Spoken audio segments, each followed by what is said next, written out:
হরে কৃষ্ণ। তো আশা করি আপনারা প্রত্যেকেই ভালো আছেন।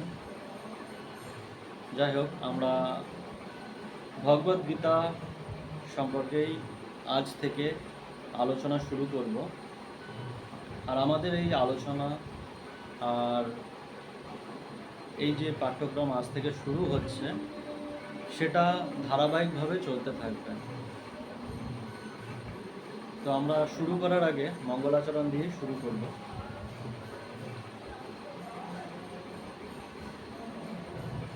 ॐ अज्ञानातिमिरन्धस्य ज्ञानाञ्जनशलाकया चक्षुरुन्मीलितं येन तस्मै श्रीगुरुवे नमः।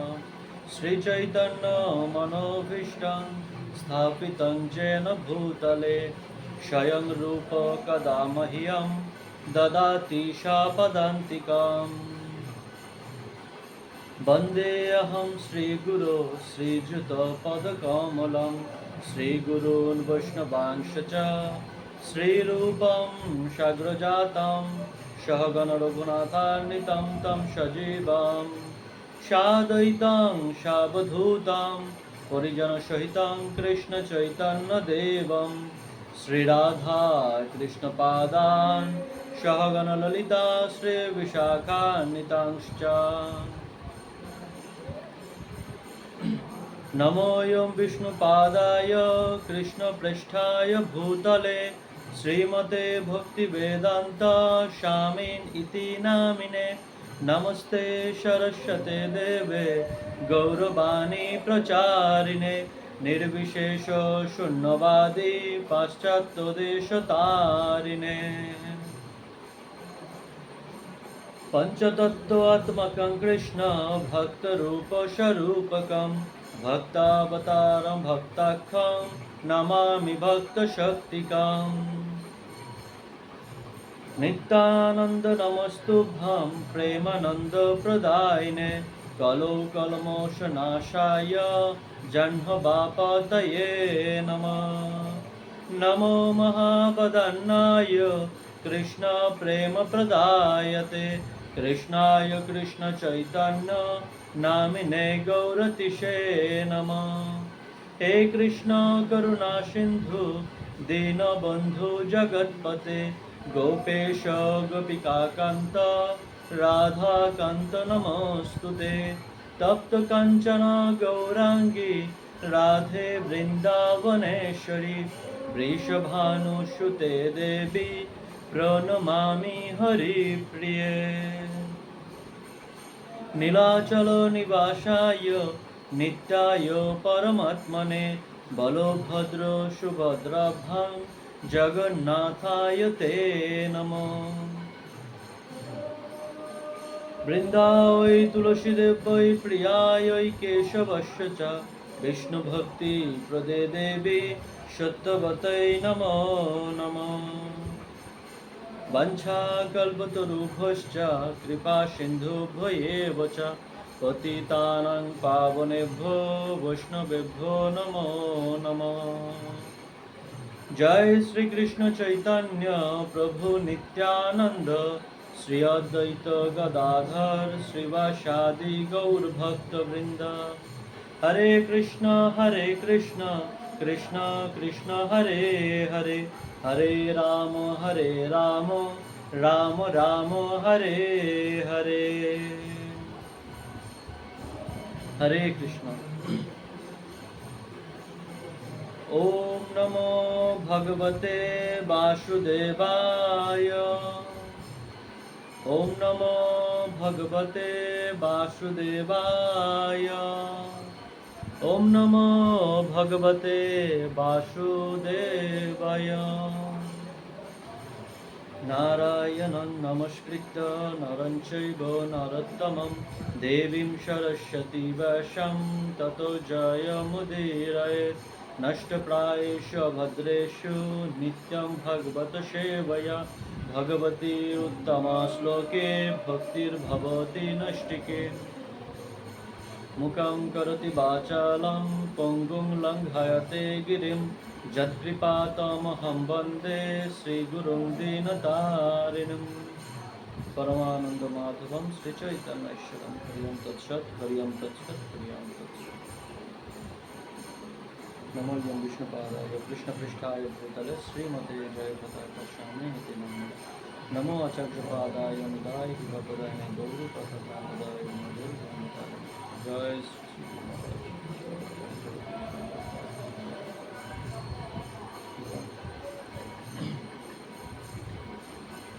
যদিও আমার কোনো রকম যোগ্যতা নেই ভাগবত পাঠ করার, গীতা ভাগবত পাঠের কোনো রকম যোগ্যতাই আমার মধ্যে নেই। গুরু গৌরবের কৃপায় আর আপনাদের আশীর্বাদে আমি চেষ্টা করব। হরে কৃষ্ণ।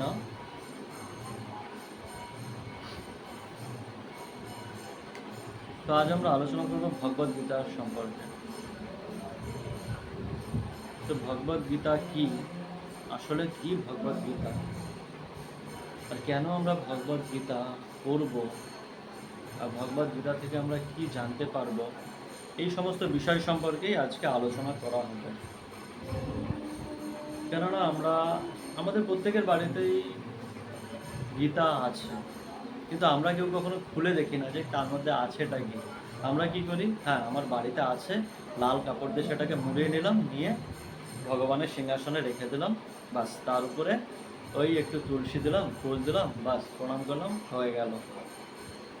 তো এরকম করলে তো তার মধ্যে কি আছে সেটা আমরা জানতে পারবো না। যদি আমরা আম খেতে চাই, তো আমটাকে আমি নিয়ে আসবো, আমটা পাকা পর্যন্ত অপেক্ষা করব, কিন্তু আমটা আমি ঘরে যদি রেখে দিই তাহলে তো আমি সেটা টেস্ট পাবো না যতক্ষণ না আমি সেটাকে খাবো। তো ঠিক সেই রকমই যদি আমরা ভগবদ গীতার স্বাদ পেতে চাই তাহলে আমাদেরকে প্রতিদিন ভগবদ গীতা পড়তে হবে। নিত্যম ভাগবত সেবায়া, অর্থাৎ প্রতিদিন আমাদেরকে ভাগবতের সেবন করতে হবে, অর্থাৎ পাঠ করতে হবে। তো আর আমরা কার থেকে ভগবদ গীতা শুনতে পারবো, কিভাবে আমরা ভগবদ গীতা শুনবো, কিভাবে পড়বো, এরকম হাজারো প্রশ্ন মানুষের মনের মধ্যে থেকেই থাকে। তো আজ আমরা আলোচনা করব সেই সমস্ত বিষয়গুলো নিয়েই। তো আসলে ভগবদ গীতাটা কি, আর ভগবদ গীতার উদ্দেশ্যটাই কি? তো ভগবদ গীতা হচ্ছে ভগবানের মুখ নিঃসৃত বাণী, যা স্বয়ং ভগবান কুরুক্ষেত্রের যুদ্ধক্ষেত্রে এই জ্ঞান উপদেশ তার সব থেকে প্রিয় সখা অর্জুনকে প্রদান করেছিলেন। কেননা অর্জুন ছিল ভগবানের সব থেকে অন্তরঙ্গ প্রিয় সখা, তাই ভগবান তাকে এই গীতার জ্ঞান শুনিয়েছিলেন। শুধু ভগবান কিন্তু অর্জুনকেই শোনাননি, অর্জুনের মাধ্যমে আমাদের এই জগৎবাসীকে উনি শিক্ষা প্রদান করতে চেয়েছিলেন। তো আজ আমরা জেনে নিই ভগবদ গীতার উদ্দেশ্য হচ্ছে কি, অজ্ঞানতার অন্ধকার থেকে, এই জড়জগতের বন্ধনে তো আমরা প্রত্যেকটা জীবই অজ্ঞানতার অন্ধকারে আবদ্ধ হয়ে আছি, মায়ার দ্বারা গ্রসিত হয়ে আছি। তো আমরা জানি না আমাদের কি করণীয়, কি করলে আমরা এই জড়জগৎ থেকে মুক্তি পাব, ঠিক কি না? কেননা আমরা এই যে এত দুঃখ কষ্ট পাচ্ছি, এত কিছু করছি, আমি কেন পাচ্ছি এই দুঃখ কষ্ট, কোথা থেকে আসলাম, আমার গন্তব্যই বা কোথায়, মৃত্যুর পরে আমি যাব কোথায়, এই সমস্ত নানা রকম প্রশ্ন, এই সমস্ত প্রশ্নের উত্তর যদি আমাদের পেতে চাই তাহলে আমাদেরকে ভগবদ গীতা অবশ্যই পড়তে হবে। ভগবদ গীতা পড়লে তবেই আমরা এই যথার্থ জ্ঞান উপলব্ধি করতে পারবো। আর এই যে জ্ঞান, এই যে প্রশ্নগুলো, যে আমি কে, আমি কোথা থেকে এলাম, আমি মৃত্যুর পর কোথায় যাব, আর এই জড়জগতে এসে আমি কেন এত দুঃখ কষ্ট পাচ্ছি, যখনই একজন মানুষের মধ্যে এই সমস্ত প্রশ্নগুলি আসে, তখনই তাকে বলা হয় একজন যথার্থ মানুষ বা সভ্য মানুষ। আর এটাকে বলা হয় অথাত ব্রহ্ম জিজ্ঞাসা। যার মধ্যে এই জিজ্ঞাসা আসছে সেই হচ্ছে যথার্থ জ্ঞানী আর যথার্থ ভগবদ্গীতা পাঠ করার উপযোগী ব্যক্তি। কেননা সবাই এই ভগবদ্গীতার জ্ঞান উপলব্ধি করতে পারবে না। তো ভগবদ্গীতার উদ্দেশ্যই হচ্ছে অজ্ঞানতার অন্ধকারে আচ্ছন্ন এই মানুষগুলোকে এই জড়জগতের বন্ধন থেকে উদ্ধার করা। প্রতিটি মানুষ নানাভাবে দুঃখ কষ্ট পাচ্ছে। যেমন অর্জুন কুরুক্ষেত্রের যুদ্ধের সময় কি হয়েছিল, কুরুক্ষেত্রের যুদ্ধের সময়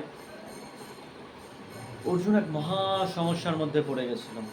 সমস্যাটা কি, যে আমাকে যাদের সাথে যুদ্ধ করতে হচ্ছে তারা হচ্ছে আমার সব থেকে প্রিয়জন, আমি কিভাবে তাদের সঙ্গে যুদ্ধ করব, ঠিক কিনা? তো তখন কি করলো অর্জুন, সম্পূর্ণভাবে ভগবানের চরণে আত্মসমর্পণ করলো। আর তখনই ভগবান তাকে এই তত্ত্ব, মানে এই জ্ঞান,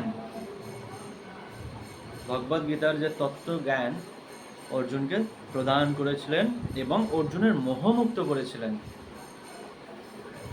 তাই একজন যতক্ষণ না পর্যন্ত এই তার মধ্যে এই প্রশ্নগুলো জাগছে, ততক্ষণ পর্যন্ত সে এই ভগবদ্গীতা উপলব্ধি করতে পারবে না।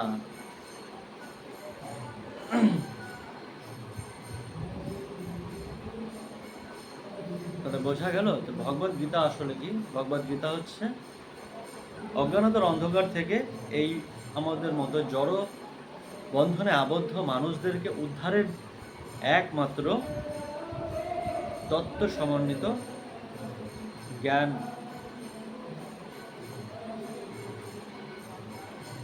এই মানুষজন এইভাবে চলতেই আছে, আমি কে, কোথা থেকে এলাম,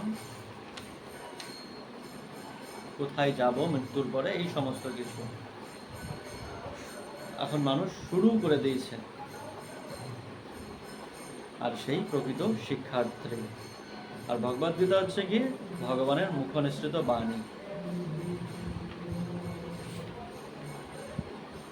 তাই ভগবানের মুখনিসৃত বাণী, যা স্বয়ং ভগবানের মুখ থেকে নির্গত হয়েছে আজ থেকে 5000 বছর আগে কুরুক্ষেত্রের যুদ্ধক্ষেত্রে।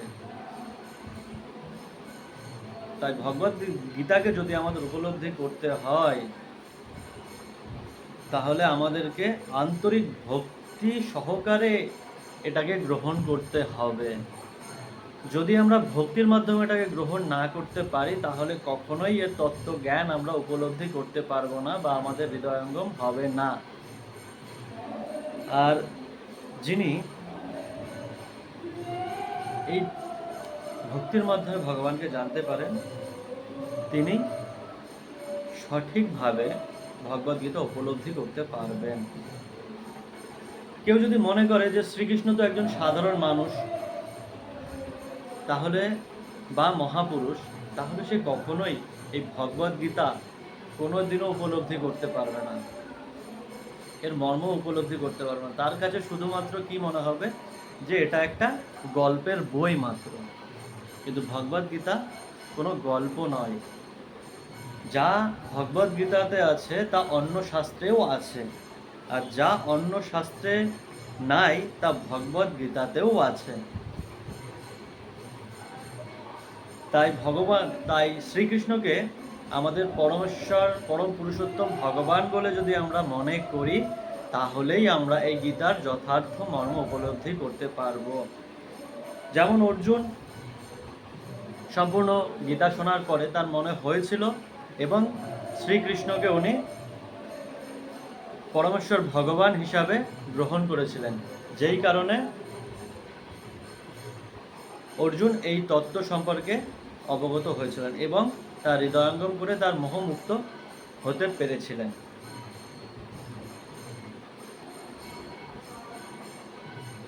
যদি আমরা শ্রদ্ধা বনত চিত্তে বা বিনম্র চিত্তে যদি আমরা ভগবদ গীতা না পাঠ করি, তাহলে আমরা কখনোই ভগবদ গীতা বুঝতে পারবো না। আর ভগবদ গীতা শুনতে হয় একজন শুদ্ধ কৃষ্ণ ভক্তের তত্ত্বাবধানে। একজন বৈষ্ণবের তত্ত্বাবধানে থেকে তবেই আমাদের এই ভগবদ গীতা শোনা উচিত। কারণ আমরা যার তার মুখ থেকেও ভগবদ গীতা শুনতে পারবো না। কারণ এই হরিকথা বা ভাগবত তত্ত্বকথা যার তার মুখ থেকে শোনাও উচিত নয়। কেন? কারণ ভাগবত শুনতে গেলে আমাদেরকে একজন ভাগবতের কাছেই যেতে হবে। এক হচ্ছে গ্রন্থ ভাগবত, এক হচ্ছে ব্যক্তি ভাগবত। ব্যক্তি ভাগবত যার মধ্যে সমস্ত কৃষ্ণ তত্ত্ববেত্তার জ্ঞান সমন্বিত, সেই রকম ব্যক্তির কাছে আমাদেরকে যেতে হবে। তবেই আমরা এর সঠিক মর্ম উপলব্ধি করতে পারব। তা না হলে আমরা কখনোই পারবো না। আর শুধুমাত্র কৃষ্ণ তত্ত্ববেত্তা হলেই হবে না, তবে তাকে পরম্পরা ধারায়ও থাকতে হবে। তবেই আমরা এই সঠিকভাবে উপলব্ধি করতে পারব। নচেৎ আমরা কখনোই ভগবদ গীতা উপলব্ধি করতে পারবো না।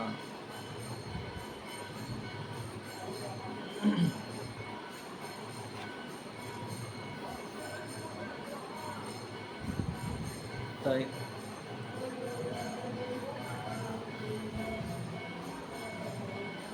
ভগবদ গীতা হচ্ছে কি? ভগবদ গীতা হচ্ছে সমস্ত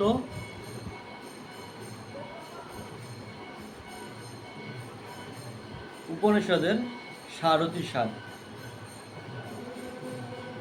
একটা উপনিষদের সারথি সার, সমস্ত ভগবদ গীতা সমস্ত উপনিষদের সারথি সার। তো গীতা মাহাত্ম্যে বর্ণনা আছে, সর্ব উপনিষদ গাবোদগ্ধা গোপাল নন্দন পার্থবৎস সুধীর ভোক্তা দুগ্ধং গীতামৃতাং মহাৎ।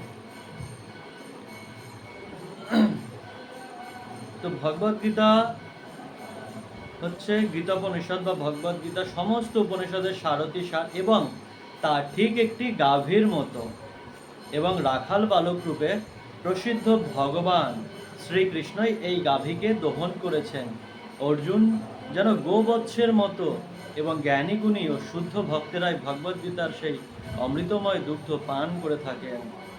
যেমন আমরা যদি গো দহন করতে চাই, তার জন্য একজন বাছুরের দরকার হয়, ঠিক তেমনি ভগবদ গীতা শোনানোর জন্য ভগবান অর্জুনকে বেছে নিয়েছেন। আর অর্জুন হচ্ছে ঠিক সেই বাছুরের মতোই এখানে বলা হয়েছে যে একমাত্র অর্জুন যেন গোবৎসের মতো এবং জ্ঞানীগুণী শুদ্ধ ভক্তরাই ভগবদ গীতার সেই অমৃতময় দুগ্ধ পান করে থাকেন। তো ভগবান অর্জুনের মাধ্যমে আমাদের এই জগৎবাসীকে ভগবদ গীতার জ্ঞান প্রদান করেছিলেন আজ থেকে 5000 বছর আগে। আর আমরা ভগবদ গীতা থেকে কি জানতে পারবো? ভগবদ গীতা থেকে আমরা জানতে পারবো যে ভগবান কে, আমি কে, প্রকৃতি সম্পর্কে জানতে পারবো, এবং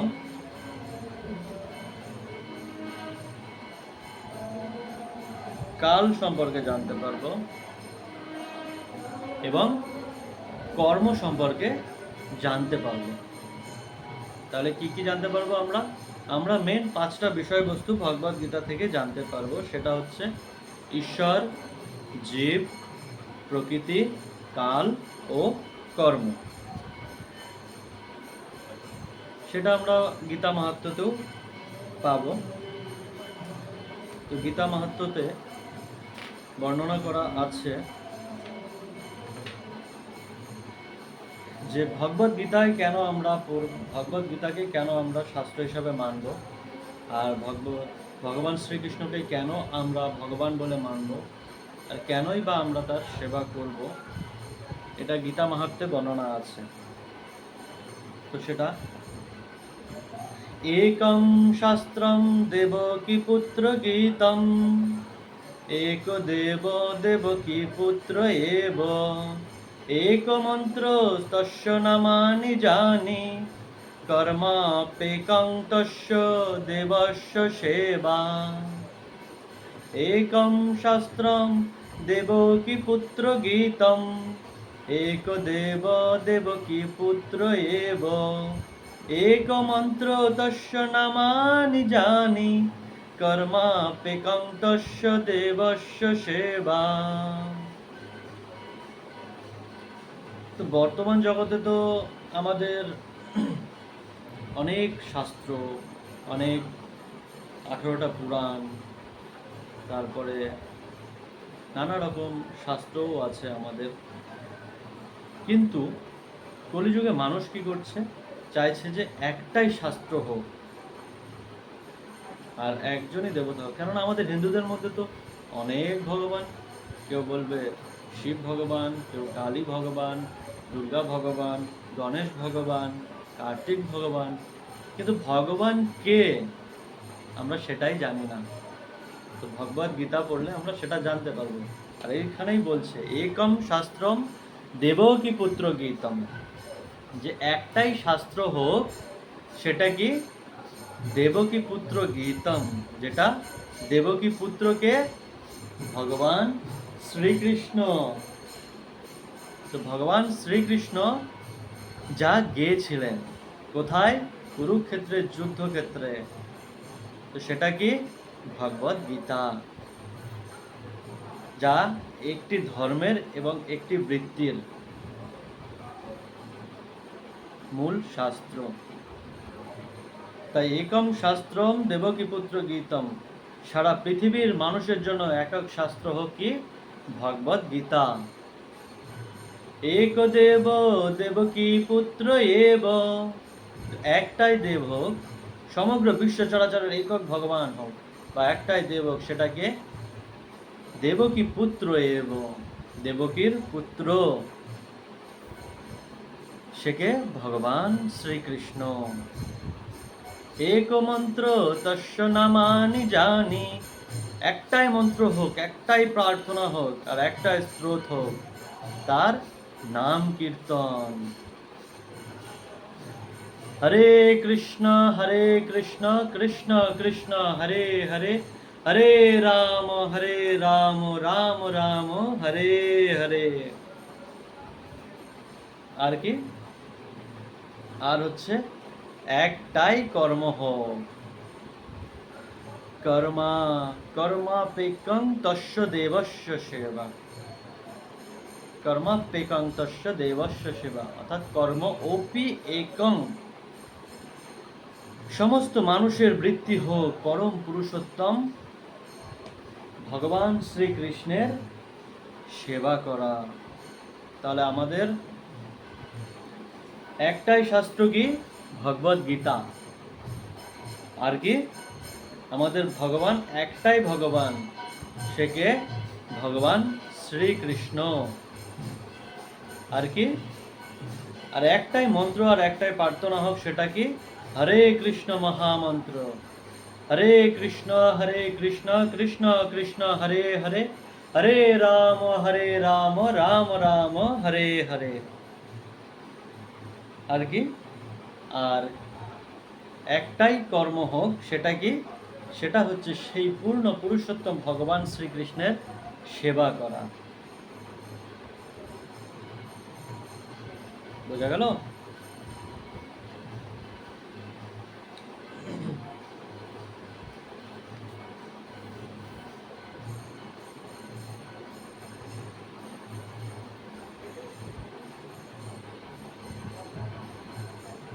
তা ভগবদ গীতা মাহাত্ম্যে আর একটা কথা বলা হচ্ছে, মলিনে মোচনং পুংসাম জল স্নানং দিনে দিনে, সকৃৎ গীতামৃত স্নানং সংসার মল নাশনম। মলিনে মোচনং পুংসাং জলস্নানং দিনে দিনে সকৃদ্গীতামৃত স্নানং সংসারমালনাশনম। প্রতিদিন গঙ্গা জলে স্নান করলে যেমন মানুষ শুদ্ধ হচ্ছে বা পবিত্র হচ্ছে,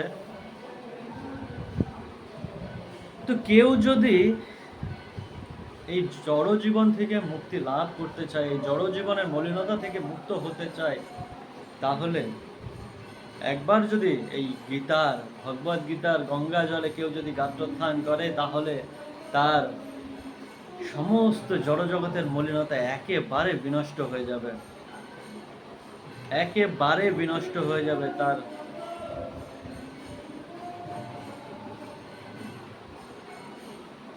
তাহলে আর গীতা, ভগবদ গীতার গঙ্গার মধ্যে কোনো তফাৎ নেই, কেননা ভগবদ গীতা হচ্ছে ভগবানের মুখনিসৃত বাণী, আর গঙ্গা, গঙ্গা হচ্ছে ভগবানের চরণ থেকে উদ্ভূত।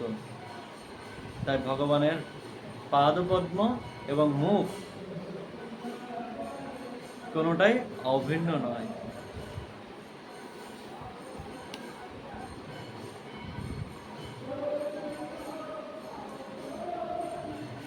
বোঝা গেল?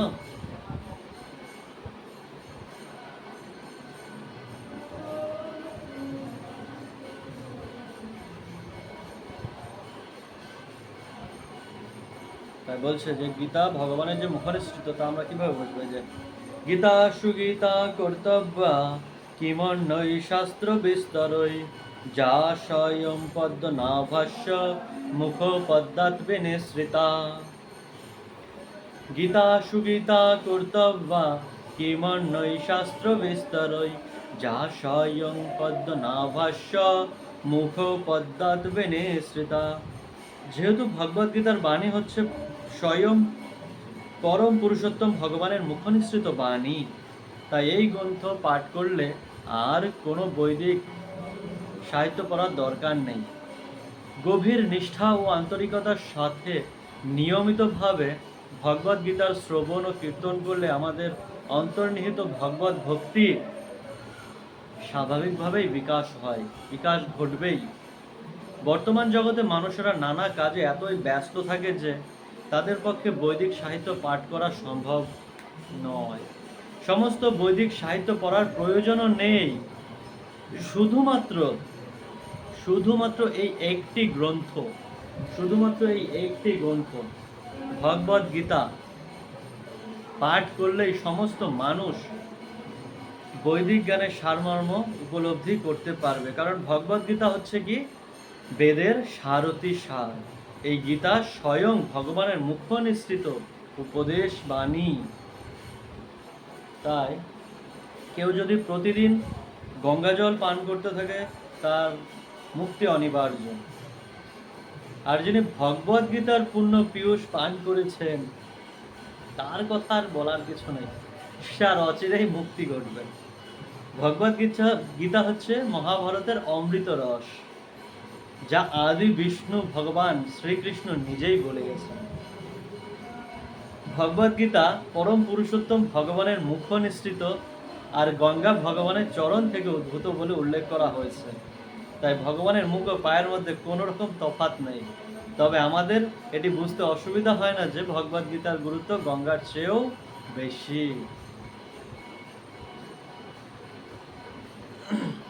ঠিক আছে,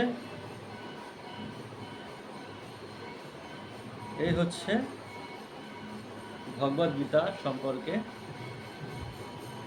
ছোট একটু ধারণা।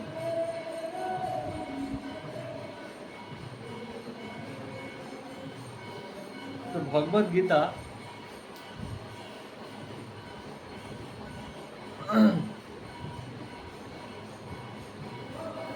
এই যে আমরা মানুষ এই পৃথিবীতে এসেছে কিসের জন্য, কেন আমরা এই জড়জগতে পতিত হয়েছি, আমরা কিন্তু অনেকেই এই ধারণা থেকে অনেক দূরে আছি। কেননা আমরা জানি না যে কেন আমরা এখানে পতিত হয়েছি আর কোথায় বা যাব, ঠিক না? আমরা কি শুধুমাত্র এই জড়জগতেই কুকুর বেড়ালের মতো ঝগড়া ঝামেলা মারামারি অশান্তি করার জন্য কি এসেছি? নিশ্চয়ই না। আমাদের এই যে মানব জীবনের যথার্থ উদ্দেশ্য সম্বন্ধে সচেতন হতে হবে আমাদেরকে। না হলে তো ওই পশুর মতোই জীবনযাপন করেই যাচ্ছি। তাই আমাদের এই পশুর মতো জীবনযাপন করাকে বর্জন করতে হবে। আমাদেরকে বুদ্ধিমত্তা দিয়ে যথার্থ জ্ঞান উদ্দেশ্য সম্বন্ধে সচেতন হতে হবে।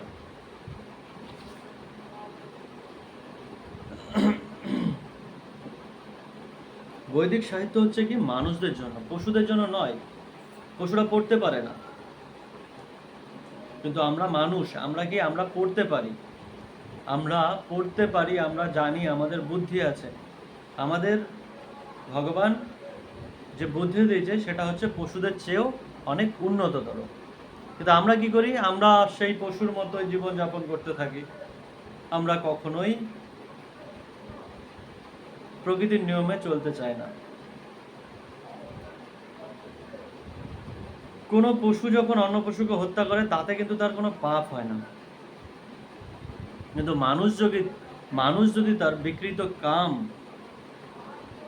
বা বিকৃত রুচি তৃপ্তির জন্য একজন মানুষ একটা পশুকে হত্যা করে, তখন কিন্তু সে প্রকৃতির নিয়ম ভঙ্গ করে, এবং প্রকৃতির নিয়ম ভঙ্গ করার ফলে সে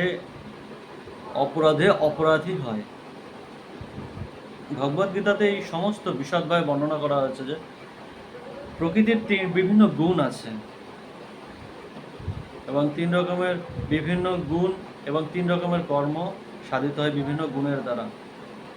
সত্যগুণের প্রভাবে কর্ম, রজগুণের প্রভাবে কর্ম, আর তমগুণের প্রভাবে কর্ম কেমন হয় সে সম্পর্কেও সব বিস্তারিত ভগবদ্গীতাতে বর্ণনা আছে। এমনকি সত্যগুণের আহার, তমগুণের আহার, রজগুণের আহার, এই সমস্ত কিছুও বর্ণনা করা হয়েছে ভগবদ্গীতাতে। তো এই জন্য আমাদের এই সমস্ত নির্দেশ, ভগবদ্গীতার যে নির্দেশ আমরা যদি যথাযথভাবে পালন করি, তাহলে কি হবে? তাহলে আমাদের জীবন আরও পবিত্র হয়ে উঠবে, এবং আমরা এর পরিণামে কি হবে? এই জড় জগতের বন্ধনের মধ্যে আবদ্ধ হয়ে আছি, তো এর থেকে আমরা আকাশের ঊর্ধ্বে আমাদের পরম লক্ষ্যে উপনীত হতে পারবো। যদ্গত্তা নিবর্তন্তে তদ্ধাম পরমম মম। এবং এই পরম গন্তব্য স্থলের নাম হচ্ছে কি? সনাতন ধাম। সেই নিত্য শাশ্বত অপ্রাকৃত জগতই হচ্ছে আমাদের প্রকৃত ঘর। আমাদের এটা হচ্ছে অরিজিনাল ঘর নয়। আমরা এখানে এসেছি কিছুদিনের জন্য। কেন? আমরা প্রতিটা জীবই হচ্ছে ভগবানের অংশ, ভগবানের অবিচ্ছেদ্য অংশ। আমাদের কাজ কি? আমাদের কাজ হচ্ছে, জীব মাত্রই হচ্ছে ভগবানের নিত্য দাস। জীবের স্বরূপ হয় কৃষ্ণের নিত্য দাস। তা আমরা হচ্ছে কি ভগবানের সেই দাস, অর্থাৎ ভগবানের সেবক। ভগবানের সেবা করার জন্যই আমরা এখানে এসেছি। আমরা কিন্তু প্রত্যেকেই সেই ভগবানের ধামে ছিলাম, সেই ধাম থেকেই আমরা এখানে এসেছি। কেন? আমাদের মধ্যে ভোগবৃত্তির বাসনা জেগে উঠেছিল। তাই ভগবান তখন কি করলো? ঠিক আছে, তোমরা যাও, তোমাদের জন্য আমি আলাদা ব্যবস্থা করে রেখেছি, তোমরা সেখানে গিয়ে ভোগ করো। আর আমরা কিন্তু সেই সময় ভগবানকে প্রতিশ্রুতি দিয়েই আসি। এমনকি মাতৃগর্ভে থাকাকালীনও আমরা ভগবানকে প্রতিশ্রুতি দিই যে যখন আমি এই জড় জগতে আসবো, অবতীর্ণ হব, তখন আমি এই জড় জগতে এসে তোমার ভজন সাধন করব। কিন্তু কি হয়? আমরা এই জড় জগতে আসার পরে আমরা এই মা বাবার ভালোবাসা, আত্মীয় স্বজনের, বন্ধু বান্ধব, এদের ভালোবাসা, আস্তে আস্তে স্কুল কলেজ এই সেই নানা রকম কিছু করতে করতে, চাকরি বাকরি, বিয়ে, বউ বাচ্চা করতে করতে করতে করতে আমাদের জীবন শেষ হয়ে যায়। তখন আর হরিভজন আমাদের হয়ে ওঠে না, ঠিক না? তো এই হরিভজন করতে গেলে আমাদের সময় থাকতেই করতে হবে। কেননা আমরা এসে ভুলে যাই, কেন? ভগবানের মায়ার প্রভাবে। কারণ মায়া এতটাই প্রবল যে আমরা তার দ্বারা গ্রসিত হয়ে যায়। তাই সব কিছু আমরা চকচকে জিনিস দেখলেই ভেবে বাহ, এটাই হয়তো সোনা, কিন্তু কিনে নিয়ে আসছি ইমিটেশন। যা, ঠকে গেলাম তো। তো সেই জন্য যাতে না ঠকতে হয় তার জন্য আমাদেরকে প্রতিদিন ভগবদ গীতা পড়তে হবে। কেননা বাইরে অনেক অনেক মানুষকে পাবেন যারা তাদের পাঠ দিচ্ছে প্রতিনিয়ত বাড়ি বাড়ি গিয়ে। এর ফলে কী করছে তারা? পেশাদারি যারা পাঠক আছে তারা পয়সার বিনিময়ে পাঠ দিচ্ছে। আবার পেশাদারি কিছু কীর্তন দলও থাকে যারা পয়সার বিনিময়ে কীর্তন করছে, নেচে নেচে কেঁদে কোদে একদম এমন অবস্থা যে মানে চোখের জল নাকের জল এক হয়ে যাচ্ছে। আবার যেই মুহূর্তে তারা স্টেজ থেকে নামছে, পেছনে গিয়ে দেখা যাচ্ছে তারা দু আঙুলের সেবা করছে। তাহলে লাভটা কি হলো? সেই কারণেই বলা হয়েছে যে ভাগবত করো গিয়া ভাগবত স্থানে, একান্ত নিষ্ঠা করো চৈতন্য চরণে। তাই ভাগবত যদি শুনতেই হয়, ভাগবত তত্ত্ব কথা যদি শুনতেই হয়, একমাত্র শুদ্ধ ভগবত ভক্ত বৈষ্ণবের আশ্রয় থেকে এবং পরম্পরা ধারায় থেকেই আমাদের ভগবত তত্ত্ব সমন্বিত জ্ঞান শ্রবণ করা উচিত। তাহলেই আমরা সঠিক স্বাদ অনুধাবন করতে পারবো, সঠিক টেস্ট পাবো। না হলে কখনোই আমরা ভগবদ গীতার টেস্ট পাবো না, যতই শুনি না কেন। ওই শুনলাম, শোনার পরে বাস ওখানেই শেষ। ওটাকে যে আমি হৃদয়ে ধারণ করব, কেন সেই হৃদয়ে তো ধারণ হচ্ছে না, হবে না তো। কেননা হৃদয়ে তো ময়লা ভরা। আর পেশাদারি পাঠকদের মুখে শুনলে কখনোই আমাদের হৃদয় পরিষ্কার হবে না। তাই কলিযুগে হৃদয় পরিষ্কার করার জন্য চৈতন্য মহাপ্রভু এক মহা ঔষধ নিয়ে এসেছেন। তাই বলছে, এনেছি ঔষধি মায়া নাশিবারো লাগি, হরি নাম মহামন্ত্র লও তুমি মাগে। তাই বলছে এক মহা ঔষধ এনেছি তোমাদের জন্য, কি? হরিনাম মহামন্ত্র। তো হরে কৃষ্ণ কৃষ্ণ কৃষ্ণ হরে হরে, হরে রাম রাম রাম হরে হরে। তাই আমাদের হৃদয় পরিষ্কার করতে গেলে আমাদের প্রতিনিয়ত হরে কৃষ্ণ মহামন্ত্র জপ করতেই হবে। হরে কৃষ্ণ মহামন্ত্র জপ করলে তবেই আমাদের এই হৃদয় আস্তে আস্তে কলুষ মুক্ত হবে এবং ভগবানের তত্ত্ব জ্ঞান আমরা অচিরেই আমাদের হৃদয়ে ধারণ করতে পারব।